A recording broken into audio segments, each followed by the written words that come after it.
5 years had passed. Shin, June, and I each went on to different high schools. We hardly ever met anymore, each walking our separate paths in life.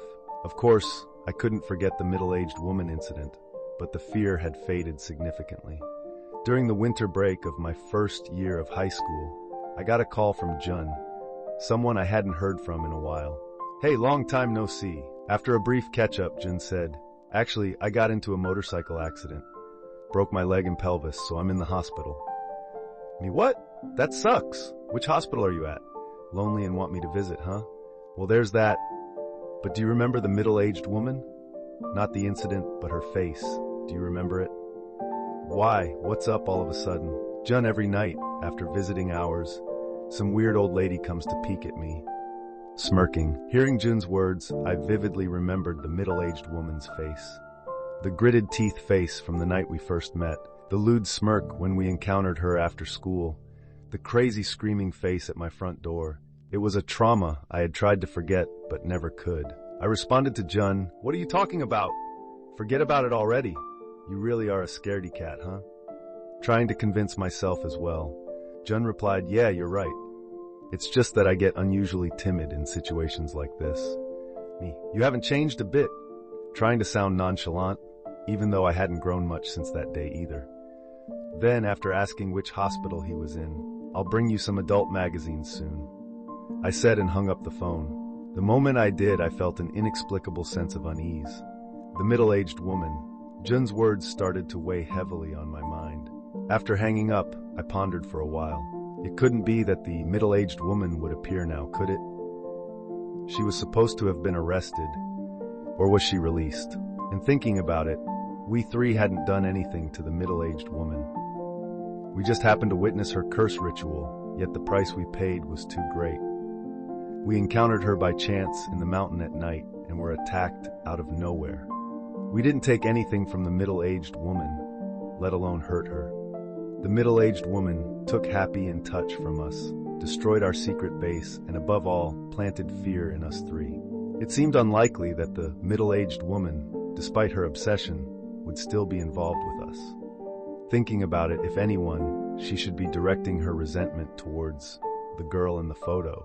I forced myself to accept this reasoning. 2 days later, I took a day off from my part-time job, bought 3 adult magazines from a bookstore, and headed to the hospital where Jun was admitted. Feeling a mix of excitement about seeing Jun again and anxiety about what he had mentioned over the phone, I arrived at the hospital just after noon. Jun's room was on the 3rd floor. I found his name on the doorplate of room 303, a 6-person room. Jun was at the far end, by the window on the left side. "Hey Jun, long time no see." "Hey man, it really has been a while." Seeing Jun much healthier than I expected, I felt somewhat relieved. I handed over the adult magazines, and Jun, like a child given a new toy, was overjoyed. We talked about various trivial things. Being with Jun felt like returning to our childhood days. It was a lot of fun, and we laughed innocently. Time flew by, and visiting hours were almost over. I was about to say, well, I guess I should be heading back. "That thing I mentioned over the phone," Jun started with a serious look. Something? "No, about the middle-aged woman," I interjected. Jun then whispered, "I might just be imagining things, but there's this old lady who comes around this time every day. Something about her just feels off." I responded with false bravado, "You're just imagining things. Stop being such a scaredy cat." Jun, perhaps a bit annoyed, retorted, "That's why I said it might be a misunderstanding. Sorry for being such a coward." The atmosphere grew tense. I tried to apologize to lighten the mood when suddenly, rattle rattle, the sound of a cart's wheels echoed in the hallway. Jun muttered, "She's here." I turned my gaze toward the room's entrance. Rattle rattle. The cart seemed to have stopped right outside the door, which then opened. There stood a lady in a navy blue work uniform. I let out a sigh of relief. "Don't scare me like that, it's just the cleaning lady." The cleaning lady began to collect trash from each patient's bin, eventually making her way to Jun's bed. Jun whispered, "Look." I glanced at the cleaning lady's face. I gasped. She looked familiar. Was it the middle-aged woman? I was stunned for a moment, watching her. Then the cleaning lady turned to us, bowed slightly, and left the room. Jun asked, "So? Was I just being paranoid?" I replied, "No way, she's just a regular cleaner." Yet she did look familiar. Was it just a coincidence? Anyway, I should get going. Don't think about weird stuff and get well soon. As I said this, Jun replied energetically, yeah, that woman couldn't possibly be in the hospital. I feel relieved hearing you say it's someone else. Come visit again, I'm bored. I left the room and hurried down the stairs. The cleaning lady's face lingered in my mind. I remembered the middle-aged woman's face clearly. But the most distinctive feature of the middle-aged woman was her craziness. The cleaning lady had a calm expression. If the cleaning lady, middle-aged woman, she would have screamed or attacked me the moment she saw my face. Right, it must have been someone else. Thinking this, yet feeling uneasy about staying in the hospital, I quickly made my way home. Even after returning home, I couldn't shake off the thought of the middle-aged woman, cleaning lady. It still bothered me. I spent the night preoccupied with these thoughts until I fell asleep. The next day, curious about the cleaning lady, I decided to go to the hospital after cutting my part-time job short. It took 30 minutes by bike from my job to the hospital, and by the time I arrived, it was past 8 p.m., well after visiting hours. It was clear that the cleaning lady would have left by then, but I entered the hospital through the emergency entrance and headed straight to Jun's room. I sneaked into Jun's room to find his bed curtains drawn. Is he asleep? I wondered and quietly peeked, head inside through a gap in the curtains. Whoa! Jun, startled, jumped up and scolded me for surprising him while hiding something under his pillow. It seemed Jun was enjoying the adult magazines. I decided not to mention the magazines, and instead tapped his shoulder, saying, "Thought you might be bored, so I came to visit."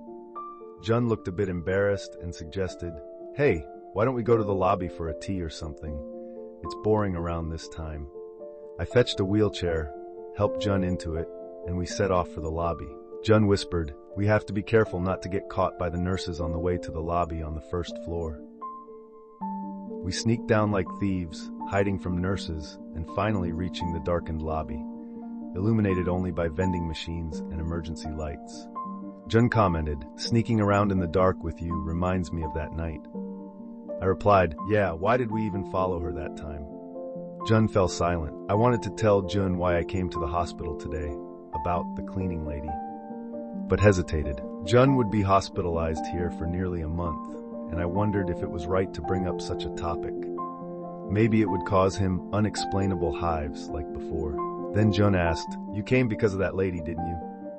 Caught off guard, I played dumb. "Eh? What about her?" But Jun pressed on. "That's it, right? You think she looks like..." She might be the middle-aged woman. Overwhelmed by Jun's intensity, I admitted. She did look similar. Her vibe was completely different, but she resembled her. Jun looked down and began to share. On the second night of my hospitalization, my leg and hip hurt so much I couldn't sleep well.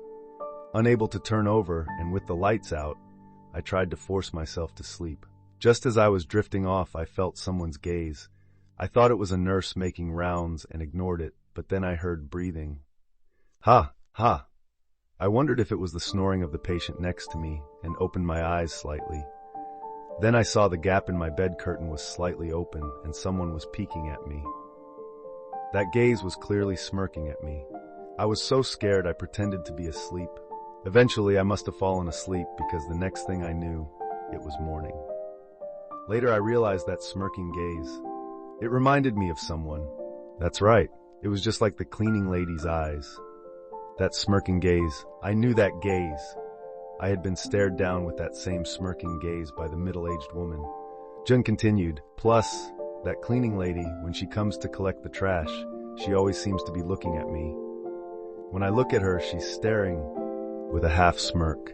Hearing this, my suspicion that the cleaning lady was middle-aged woman solidified. It was true. She had returned to society. My hand holding the canned coffee trembled, not from the cold. My body was reacting. It remembered the fear. Suddenly, light shone from behind me.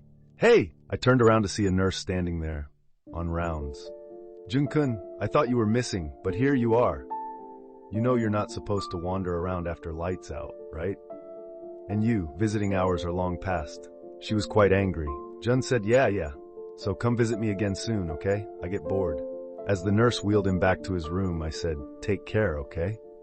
Thinking it was time to leave, I headed towards the emergency exit I came in through. The hospital at night felt eerie. Was it because we had been talking about her? As I walked, pondering, someone is at the end of the hallway. Is that the cleaning lady? No, the middle-aged woman. A woman resembling the middle-aged woman is doing something. It's her, the middle-aged woman. She's doing something near the exit ahead. I instinctively hid myself and observed what the middle-aged woman was doing. It seems she hasn't noticed me and is busily engaged in some activity, squatting and doing something. I focused my eyes and continued to watch for a while. Is she rummaging through a large bag and sorting something into another? The middle-aged woman still hadn't noticed me and was desperately doing something. Could she be sorting the collected trash within the hospital? In our local area, sorting trash is a rule. Then from behind, "Hey, are you still here? I'm not playing around, so enough is enough," said the nurse from before. Startled, I replied, "No, I'm leaving, thanks." As I looked towards the exit, the middle-aged woman had noticed me and was staring intently. "Really?" the nurse muttered dismissively and went back to her rounds. But that's not the point. I've been spotted by the middle-aged woman. What should I do? Should I run? Should I seek help from the nurse I spoke with earlier? My mind began to race and my heart pounded even harder. As I couldn't take my eyes off the middle-aged woman, she looked away and resumed her trash sorting as if nothing had happened. What? I hesitated at her unexpected behavior. I had thought she would attack me, continue watching me, smirk at me. These were the reactions I anticipated from someone who had been involved with me. I stood there for a while, watching the middle-aged woman quietly sort the trash, seemingly unconcerned about me. Is this some kind of strategy? I wondered, but another thought crossed my mind. Is the cleaning lady not the middle-aged woman? Could it be that they just resemble each other? Had Jun and I become overly paranoid? Was the middle-aged woman really a completely different person?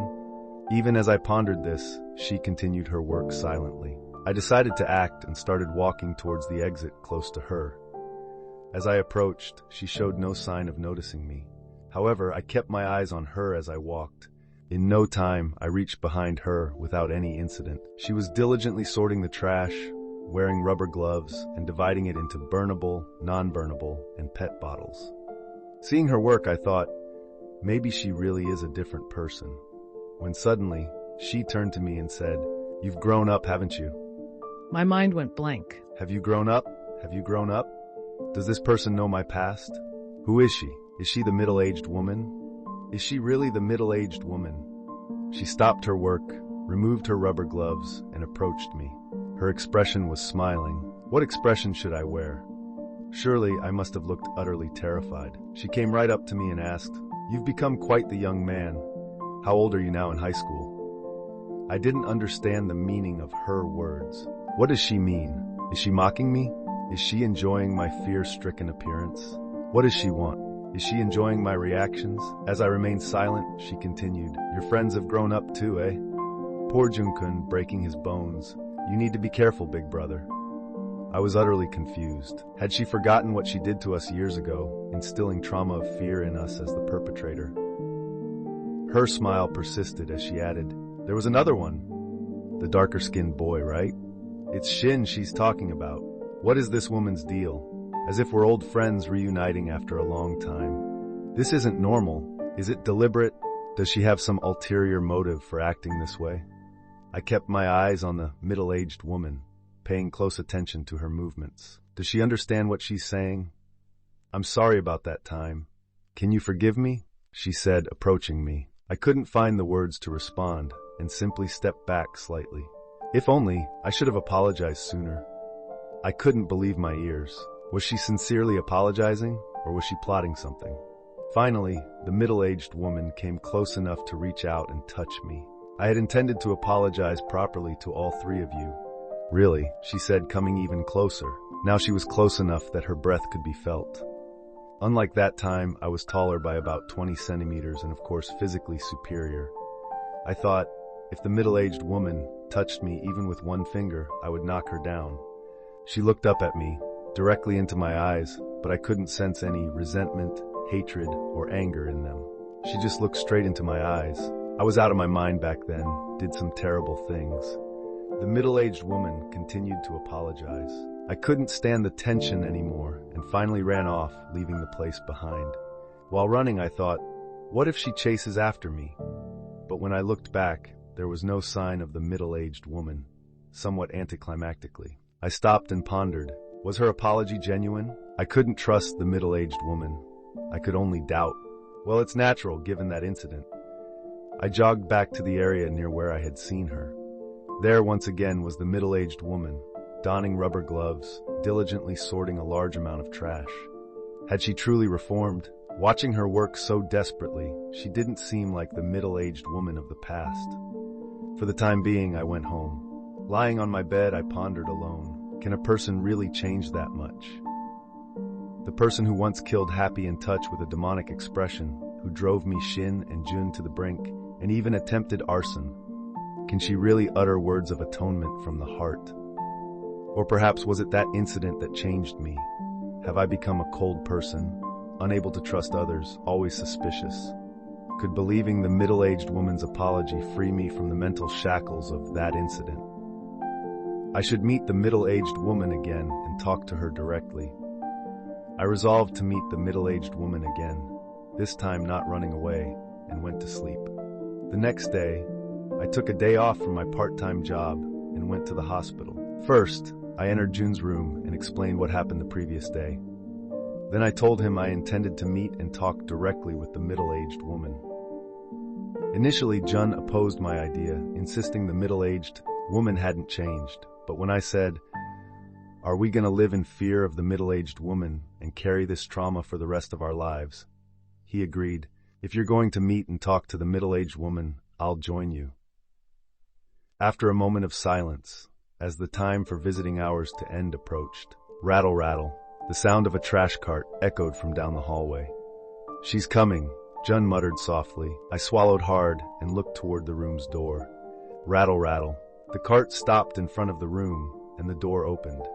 The middle-aged woman in her work uniform entered with a bow. Jun and I followed her with our eyes. She began collecting trash from the bins near the beds, starting from the back. "Thanks for your hard work." She was greeted by a patient and responded with a smile.